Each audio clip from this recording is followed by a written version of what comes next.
Assalamualaikum warahmatullahi wabarakatuh. Anak-anakku, selamat berjumpa kembali. Mudah-mudahan kita diberikan kesehatan oleh Allah, keluarga kita juga semuanya, dan juga kita ditambah rizkinya oleh Allah Subhanahu wa Ta'ala.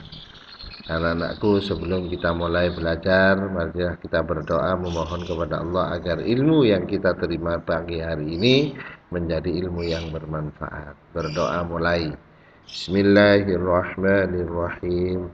Raditu billahi rabba wa bil islami dina wa bi Muhammadin nabiyya wa rasula. Rabbi zidni ilma warzuqni fahma waj'alni minas salihin. Anak-anakku, pagi hari ini kita semuanya akan mempelajari tentang disiplin. Disiplin ini ternyata ada di dalam ajaran atau anjuran di dalam agama Islam, yaitu berdasarkan ayat dalam Al-Quran.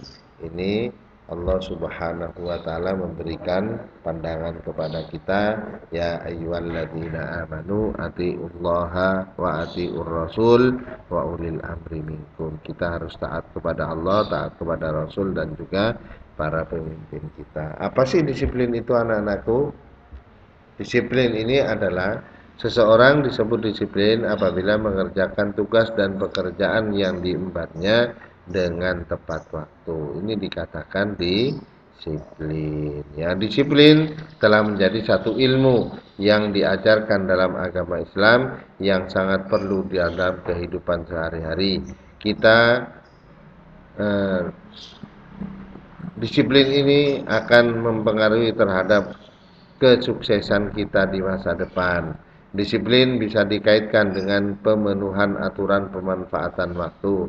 Seseorang dapat disebut disiplin apabila mengerjakan tugas dan pekerjaan yang diembannya tepat waktu, sebagaimana dalam Al-Quran, yaitu surat Al-Asr, Allah Subhanahu wa Ta'ala memberikan pandangan kepada kita agar kita selalu disiplin, ya. Wal asri innal insana lafi khusrin illal ladzina amanu wa amilus solihati wa tawasau bil haq wa tawasau bis sabr.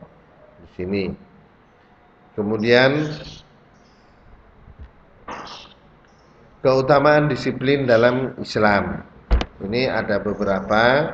Satu, disiplin ini akan membentuk taat kepada Allah. Contohnya Allah memberikan puasa, ya, di bulan Ramadan kita wajib puasa. Kegiatan sehari-hari kita diperintahkan untuk sholat tepat waktunya. Ini. Kemudian yang kedua, disiplin dalam dapat menghindari dari sifat lalai. Jangan menunda-nunda. Kalau menunda-nunda akan menjadi lalai. Contohnya kamu ada tugas dari Pak Guru. Alah, nanti aja habis zuhur. Habis zuhur kok kebetulan ada teman ngajak main. Loh, hilang wis. Nah, ini akan menjadi rusak waktunya. Ya, bahkan kata Sayyidina Ali radhiyallahu an berkata, orang muslim itu harus membagi waktunya menjadi tiga. Waktu untuk menyembah Allah, waktu untuk mencari nafkah, dan waktu untuk mencari materi. Bahkan dikatakan waktu adalah uang. Jadi kalau tidak bisa menggunakannya, maka waktu yang hilang tidak akan kembali. Yang ketiga, disiplin akan dimudahkan rezekinya oleh Allah. Sebagaimana firman Allah, fa idza qudiyatis sholatu fantashiru fil ard wabtaghu min fadlillahi wadhkurullaha katsiran la'allakum tuflihun. Di sini Allah Subhanahu wa Ta'ala firman-Nya yang artinya, apabila telah ditunaikan sholat maka bertebarkanlah kamu di muka bumi dan carilah karunia Allah, dan ingatlah Allah dengan sebanyak-banyaknya supaya kamu menjadi orang yang berilmu. Ini, ya. Kemudian yang keempat, mendapatkan keseimbangan dunia dan akhirat. Ya, pendisiplin itu akan imbang, waktunya tidur, waktunya kerja, waktunya belajar.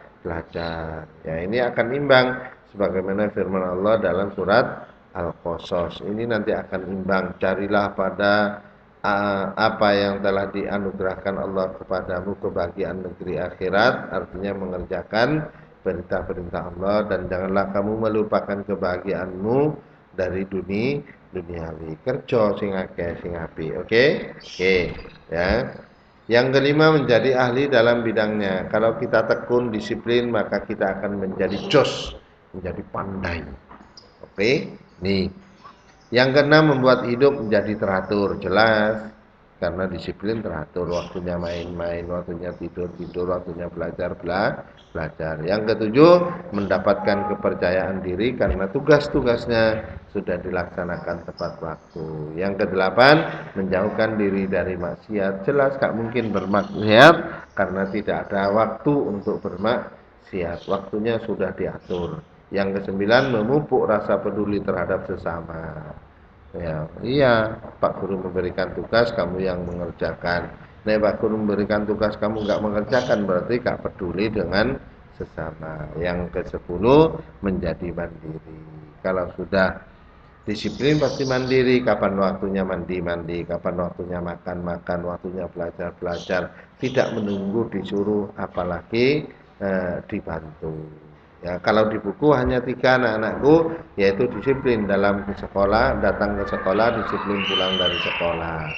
Nah, ini yang kedua, disiplin berpakaian. Pakaiannya tepat dan sesuai. Pakaian main untuk main, seragam untuk sekolah dan sebagainya. Yang ketiga adalah disiplin beribadah. Allah mencontohkan sholat 5 waktu dengan waktu-waktu yang sudah ditentukan. Anak-anakku, ini yang dapat Pak Fauzan sampaikan.